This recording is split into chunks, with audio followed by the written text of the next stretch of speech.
Assalamualaikum warahmatullahi wabarakatuh. Alhamdulillahillazi khalaqal insana fi ahsani taqwim. Asyhadu an la ilaha illallah wahdahu la syarika lah. Wa asyhadu anna sayyidina Muhammadan abduhu wa rasuluhu la nabiyya ba'dah. Allahumma salli wa sallim ala sayyidina Muhammadin wa ala alihi wa ashabihi Rasulillah ajma'in, amma ba'd. Rabbi shrah li sadri wa yassir li amri wahlul 'uqdatam min lisani yafqahu qawli. Subhanaka la ilma lana illa ma 'allamtana innaka antal alimul hakim. La haula wa la quwwata illa billahil aliyil azim. Ilahi anta rabbi wa ridhokal matlubin. Jamaah yang dimuliakan Allah, alhamdulillah, segala puji milik Allah mengawali majlis ilmu kita. Mudah-mudahan Allah selalu membimbing kita, menuntun kita ke jalan yang Allah ridho.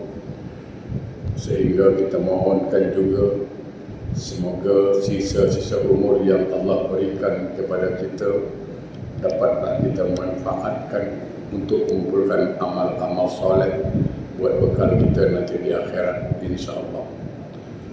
Salawat dan salam Allahumma salli ala Sayyidina Muhammad wa ala ali Sayyidina Muhammad. Marilah sama-sama kita sanjungkan keharibaan junjungan alam Rasulullah sallallahu alaihi wasallam. Mudah-mudahan kita semua mendapat syafaat dari beliau kelak demi akhir. Amin Allahumma amin. Jemaah yang berbahagia, pada kesempatan yang berbahagia ini mari kita kaji tentang satu kajian yang memang ada sedikit pertikaian, sedikit perdebatan, tapi kita tidak mau berdebat dan tidak ingin mencari salah, tapi kita mengeluarkan dalil-dalil sajalah, ya, yaitu tentang hakikat hadiah pahala. Kadang-kadang ada orang selalu hari Jumat, mari kita hadiahkan pahala Fatihah buat almarhum ini. Al-Fatihah, sampai tak pahala dia. Ada sebagian mengatakan tak sampai, sebagian mengatakan sampai. Oleh kerana itu mari kita kaji pelan-pelan. Dalam Al-Quran surah Zalzalah ayat 7, ayatnya selalu kita dengar. Allah berfirman, A'udzu billahi minasy syaithanir rajim. Faman ya'mal mithqala dzarratin khairan yarah. Maka barang siapa mengerjakan kebaikan, sekecil apapun kebaikan itu, walaupun sebesar zarah, kecil sangat, niscaya dia tetap diberi pahala mengerjakannya. Ayat ini menyatakan apa? Bahawa setiap orang yang mengerjakan kebaikan, sekecil apapun, walaupun sekecil debu, niscaya akan diberi Allah pahalanya. Ada yang bertanya begini, okey, kita orang Islam bantu anak yatim, kita orang Islam bantu orang miskin, orang susah pun kita bantu, orang bukan Islam pun ada bantu orang miskin, dia pun ada bantu anak yatim. Kalau berdasarkan ayat ini ayat umum, di mana Allah mengatakan famay ya'mal misqala dzarratin khairan yarah. Siapa yang, tak kira siapapun itu, yang mengerjakan kebaikan sekecil apapun, maka Allah akan balas kebaikan itu. Nah inilah, apakah orang yang bukan Islam ketika menolong anak yatim, ketika menolong janda miskin, ketika menolong orang susah, dia dibalas oleh Allah kebaikan itu, dibalas. Cuman dia tidak diberi pahala.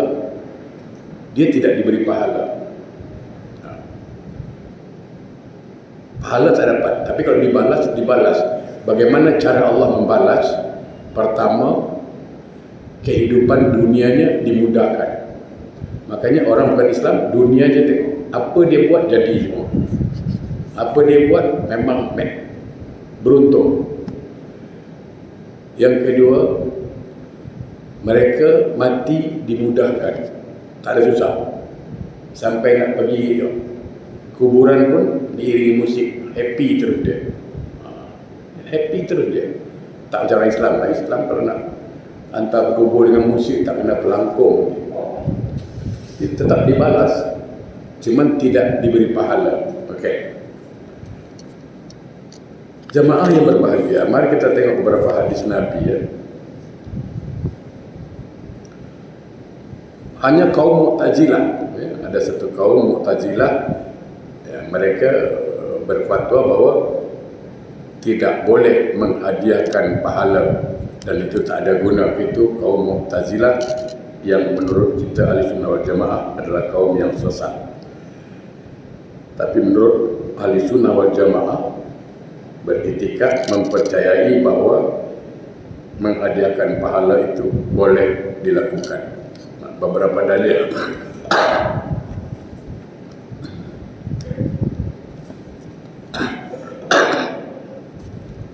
Dalil pertama, hadis riwayat Imam Bukhari dalam kitab Fathul Bari juz 4. Ani bin Abbas radhiyallahu anhuma anna imra'atan min Juhayna ja'at ila an-nabiy sallallahu alaihi wasallam qalat. Dari Abbas, itu sahabat Nabi sallallahu alaihi wasallam radhiyallahu an, beliau berkata bahwasanya seorang wanita dari suku Juhainah telah datang kepada Nabi Muhammad sallallahu alaihi wasallam lalu bertanya, faqalat inna ummi nazarat an tahujja falam tahujja hatta matat, apa hajju anha?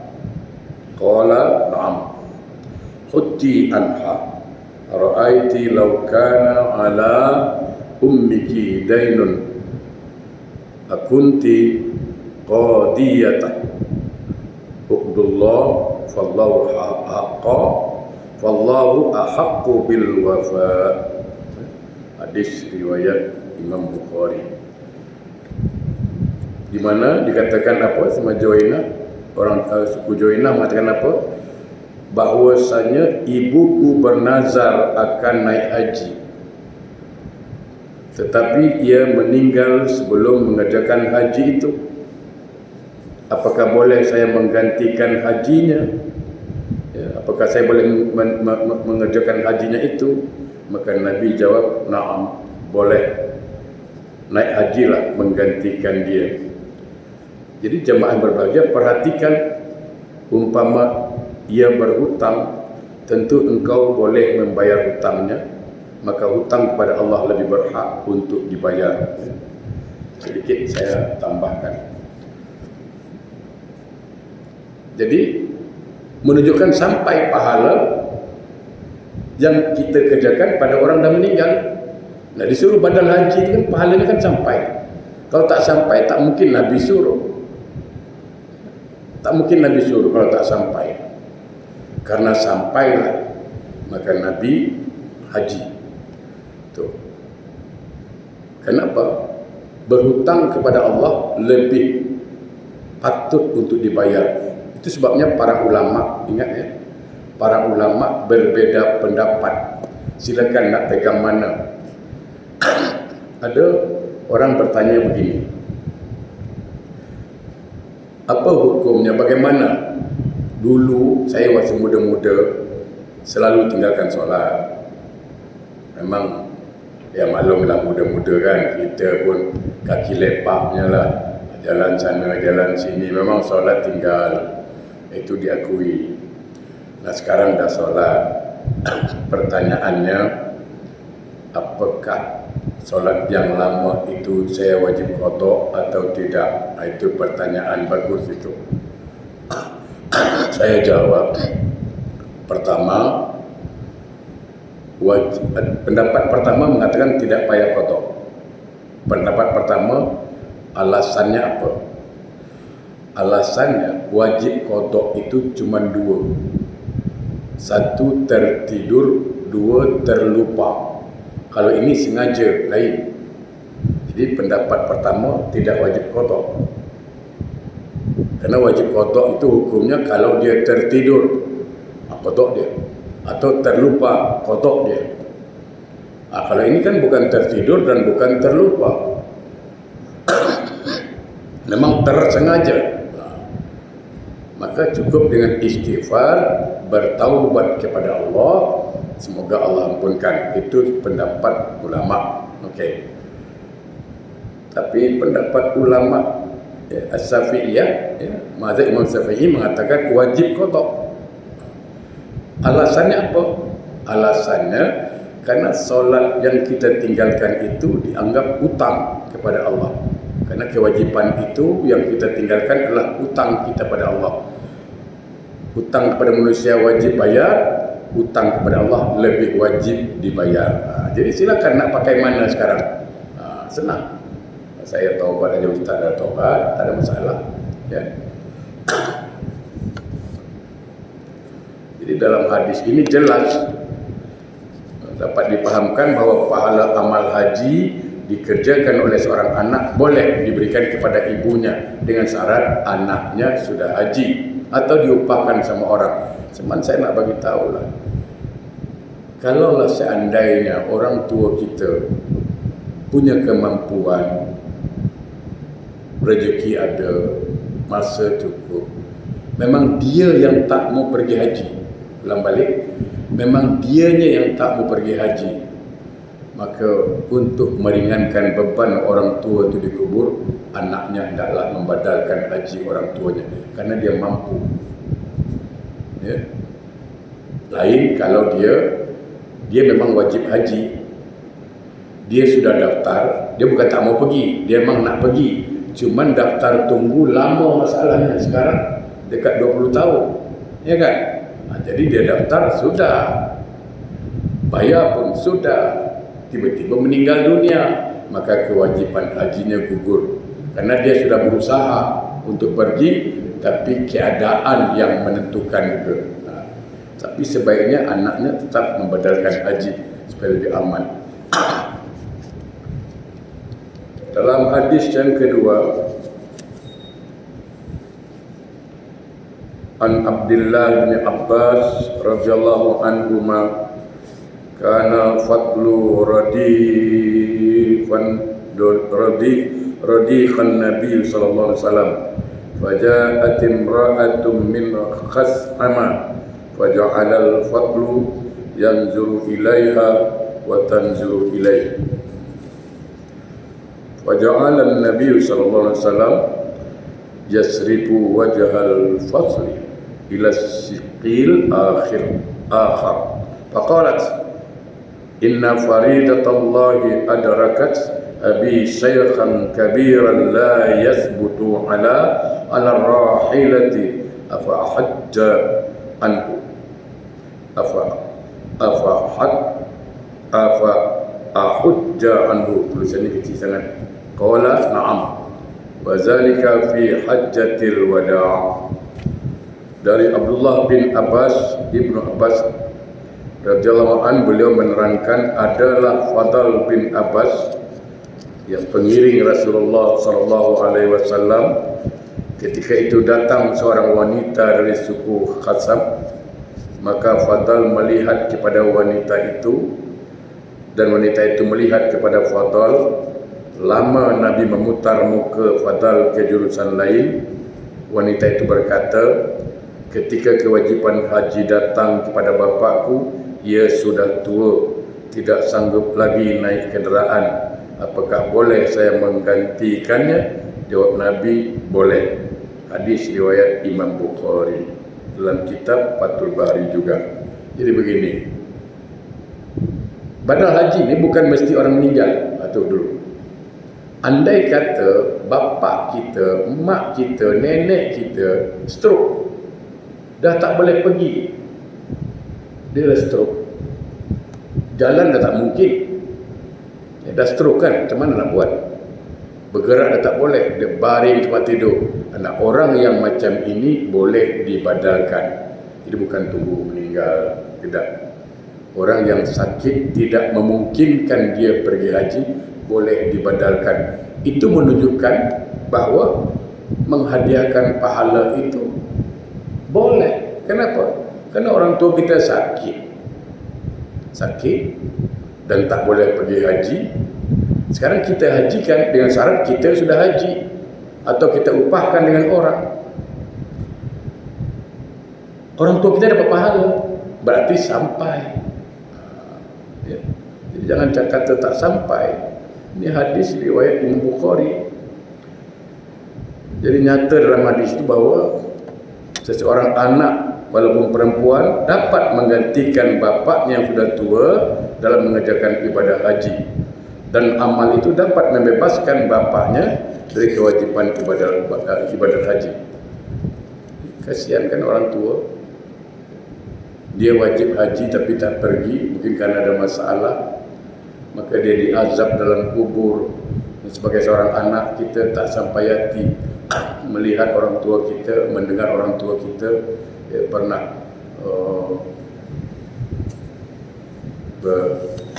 nak pergi haji tapi tak sampai, kita pergi. Ustaz, saya nak tanya sikit. Apa dia? Minum saya dulu lah. Orang tua saya mampu, gaji besar, duit cukup. Jadi satu hari dia cakap, saya kalau sembuh dari sakit ni, saya bernazar pergi haji. Saya bernazar pergi haji. Ingat kalau saya sembuh dari sakit, saya bernazar pergi haji. Bagaimana nazarnya Pak Ustaz? Begini, dalam bab nazar tidak boleh yang bersangkutan dengan kewajipan. Engkau bernazar ke tak bernazar, haji itu wajib. Haji itu wajib. Contoh, saya kan kalau anak saya pas exam nanti, saya memang jaga solat 5 waktu. Tak payahlah pas tak pas, kau jaga solat 5 waktu. Atau seorang perempuan cakap, saya kalau diterima kerja, saya bernazar nak tutup aurat.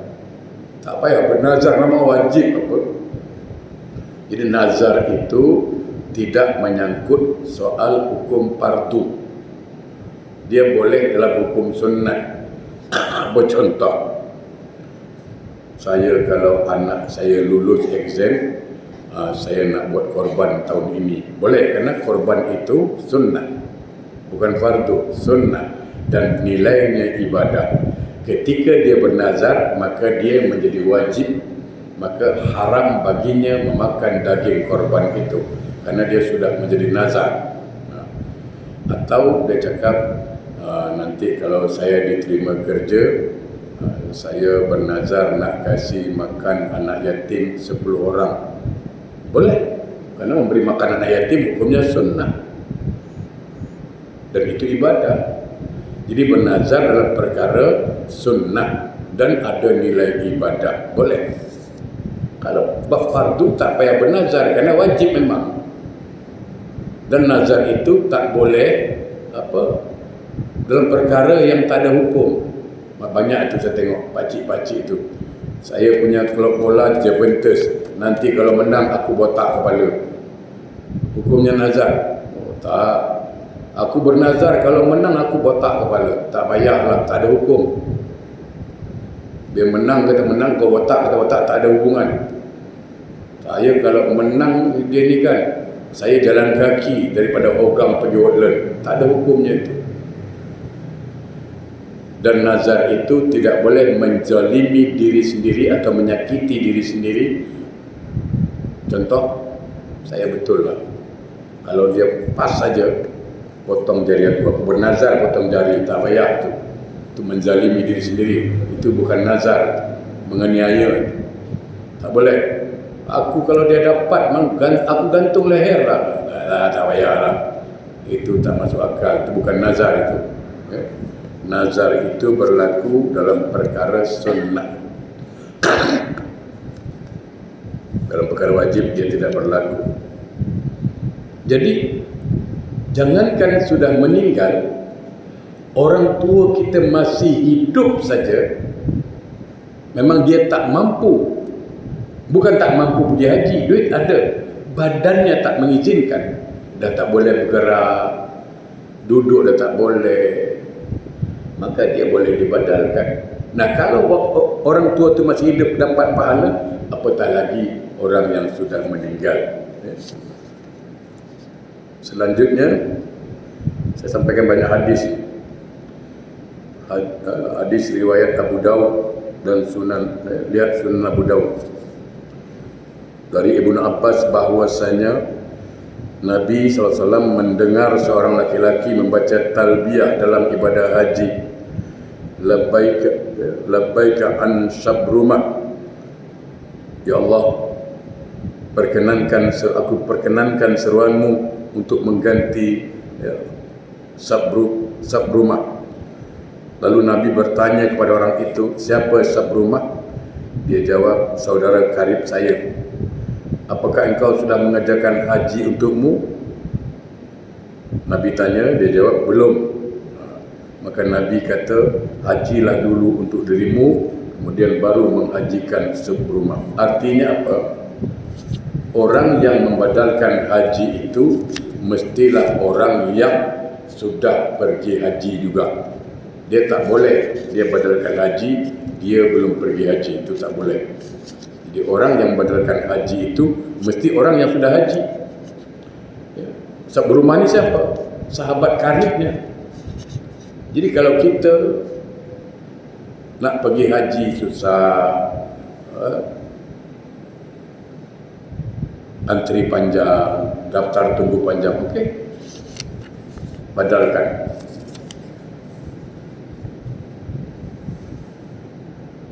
Baik. Selanjutnya ada hadis riwayat Imam Muslim, hadis sahih, di mana Nabi Muhammad SAW pada ketika akan berkorban, dia berkorban 2 ekor kibas putih. Lalu beliau, Nabi mengatakan apa? Bismillahi Allahumma taqabbal min Muhammadin wa ali Muhammadin wa min ummatin Muhammadin summa tahayya bih. Hadis riwayat Muslim. Dengan nama Allah, ya Allah, terimalah korbanku dari Muhammad dan keluarga Muhammad dan dari umat Muhammad. Jadi boleh berkorban. Jadi sebenarnya berkorban itu kalau mampu cerita lain lah. Semua orang 1 ekor kambing, ada 7 orang 1 lembu. Boleh. Tapi yang paling penting, dari rumah itu keluar seekor korban mewakili keluarga. Sudah cukup. Ini saya berkorban atas nama keluarga Zainal bin Abbas. Sudah boleh. Kadang kita bergaduh dengan isteri, si abang aja korban, aku bila nak korban lagi? Ya, suami korban lah, meliputi lah itu keluarga. Ya.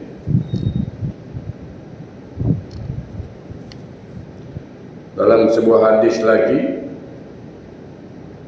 dikatakan Nabi Muhammad SAW memberikan pahalanya kepada umat beliau. Ini berarti pelajaran dari Nabi bahwa amalan yang lain boleh memberi manfaat kepada orang lain. Mengikuti ajaran dan petunjuk Nabi adalah satu pegangan dengan teliti dan teguh. Jadi jelas, Nabi ketika korban, dia katakan apa? Bismillahi, ya, dengan menyebut namamu ya Allah.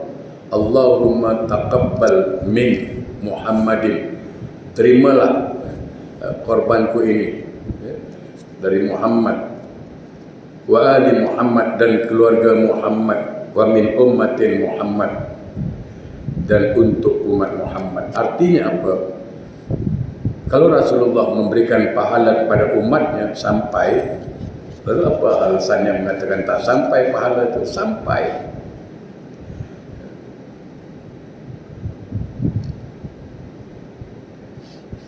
Dalam sebuah hadis riwayat Muslim lagi, an Aisyah radhiyallahu anha anna Rasulullah sallallahu qala man mata wa alaihi siyamun sama anhu waliyuhu. Dari Ummul Mukminin Siti Aisyah radhiyallahu an, beliau berkata bahwasanya Nabi bersabda, barang siapa meninggal sedang ia berhutang puasa, maka walinya boleh menggantikan puasanya itu. Jadi kalau orang tua kita meninggal, adik-beradik meninggal, sedangkan dia banyak hutang puasa, maka kitalah walinya, ya, kerabatnya, ahli warisnya yang berhak menggantikannya. Jadi kalau orang tua kita masa hidupnya dia punya hutang puasa, okey, kita gantikan. Kita walinya, berhak untuk menggantikan itu. Jangan tak digantikan. Hadis riwayat Imam Tirmizi an Abi Hurairah radhiyallahu anhu qala Rasulullah sallallahu alaihi wasallam, nafsul mu'min mu'allaqatun bidinihi hatta yuqta'an. Berkata Rasulullah SAW bahawa diri seseorang itu tergantung kepada hutangnya sampai hutangnya itu dibayarkan. Jadi sealim apapun kita, sebanyak apapun bacaan Quran kita, sebanyak apapun zikir kita, sebanyak apapun qiyamul lail kita, kalau kita masih punya hutang sangkut dengan manusia, maka dia belum masuk surga sampai diselesaikan hutang itu di akhirat. Oleh karena itu, sebaiknya selesaikan hutang itu di dunia. Di akhirat nanti pakai pahala. Bayar pakai apa? Pakai pahala, sayang. Ingat ya, Nabi berpesan dalam sebuah hadis, barang siapa berhutang tapi dia berniat tidak mau membayar, dia berhutang tapi dah ada niat tak mau bayar, maka hukumnya sama dengan mencuri, kata Rasulullah sallallahu alaihi wasallam. Jamaah yang berbahagia, satu hal lagi saya nak tambah sedikit. Banyak kita melalaikan fadilah. Contohnya kan, kalau ada jenazah datang, kita ada untuk lepas solat, kadang-kadang jenazah datang. Itu siapa yang ikut solat jenazah, Allah berikan dia pahala 1 kirat. 1 kirat berapa besar? Sebesar Gunung Uhud. Sebesar Gunung Uhud. Jadi ketika ada jenazah di masjid, kita ambil peluang, kerana ini fadilahnya luar biasa. Banyak tak tahu. Apa susahnya solat jenazah ni? Takbir, baca Fatihah, selawat, baca doa. Doanya pun tak usah panjang-panjang. Allahumma firlahu warhamhu wa'afi wa'anhu, selesai. Doa keempat, Allahumma akrim nuzulahu. 4, senang. 4 takbir. Tak ada rukuk, tak ada sujud pun. Tapi banyak orang tak mau. Dalam sebuah hadis dikatakan, qala Rasulullah sallallahu alaihi wasallam, man shalla alaihi salasa sufufin faqad wajaba. Subhanallah. Barang siapa yang disembahyangkan oleh 3 saf, maka wajib baginya mendapat keampunan. Solat jenazah ni makin banyak saf makin bagus. Cuman sayang, banyak yang meninggal tu waktu hidup tak ada masjid, dan meninggal baru sibuk ke masjid. Itu problem juga tu. Dalam sebuah hadis dikatakan dari Tirmizi, qala sallallahu alaihi wasallam, la yamutu ahadun minal muslimin fatusalli alaihi ummatun minal muslimin yablughuna an yakunu mi'ah, subhanallah, fayasfa'u lahu illa sub'u fi. Setiap orang muslim yang meninggal maka disembayangkan oleh suatu kumpulan umat yang sampai bilangannya 100 orang. Kalau orang ini memberi syafaat bantuan, niscaya yang meninggal itu akan mendapat syafaat, mendapat pertolongan. Ya. Jadi kalau ada solat jenazah, kita ramai-ramaikanlah supaya berkah, pahala kita dapat. Baik, saya kira itu dulu, insyaAllah. Badan saya agak kurang sehat juga nih. Oke, saya ada satu hadis lagi perlu saya sampaikan. Hadis riwayat Tirmizi, ini bagus hadis ini. Ani bin Abbas anna rajulan qala, dari Ibnu Abbas bahwa seorang laki-laki bertanya kepada Nabi, ya Rasulullah, inna ummi tufiyat, afayanfa'uha in tasaddaqtu anha. Okay. Qala na'am. Qala fa inna li makhrafan fa ushiduka anni qad tasaddaqtu anha. Dari Ibnu Abbas bahwa seorang pria bertanya kepada Nabi, ya Rasulullah, bahwasanya ibu saya telah meninggal, adakah bermanfaat untuknya kalau saya bersedekah, berwakaf dengan menggantikannya? Jawab Rasulullah, ya, na'am. Lalu orang berkata bahwasanya saya mempunyai sebuah kebun dan saya minta kesaksian Tuhan bahwa kebun saya telah sedekahkan, wakafkan untuk ibu saya. Jemaah, kalau kita orang tua dah meninggal, beri dia kesenangan dalam kubur, beri dia pahala yang senantiasa mengalir. Di antaranya apa? Kalau ada rumah tahfiz Al-Quran sedang dibangun, atau kalau ada rumah tahfiz Al-Quran renovate, ambil kesempatan walaupun sedikit. Kenapa? Selagi ada orang baca Quran di situ, berapa orang baca Quran di situ, segitulah pahala kita dapat, dan pahalanya kita hadiahkan untuk kedua orang tua kita. Luar biasa, mak bapak kita terima fadilah itu. Ya, jadi siapa-siapa yang punya kemampuan rezeki, silakan nak wakaf. Ini saya wakaf semen 50 sak, 50 kampit nak buat ini, boleh. Ini saya wakaf $500 nak buat pondok tahfiz Al-Quran, tapi pahalanya untuk kedua orang tua saya. Boleh, bagus. Selagi ada orang baca Quran, selagi itulah pahalanya mengalir. A'udzubillahi minasyaitonirrajim. Bismillahirrahmanirrahim. Alhamdulillahirabbil alamin. Allahumma shalli ala sayyidina Muhammad wa ala sayyidina Muhammad. Allahumma arinal haqqa haqqan wa arina ittiba'ah wa arinal batila batila wa ijtinaba. Allahumma inna la zikrika wa syukrika wa husna ibadatik. Rabbana atina fid dunya hasanah wa fil akhirati hasanatan wa qina adzabannar. Walhamdulillahi rabbil alamin. Assalamualaikum warahmatullahi wabarakatuh.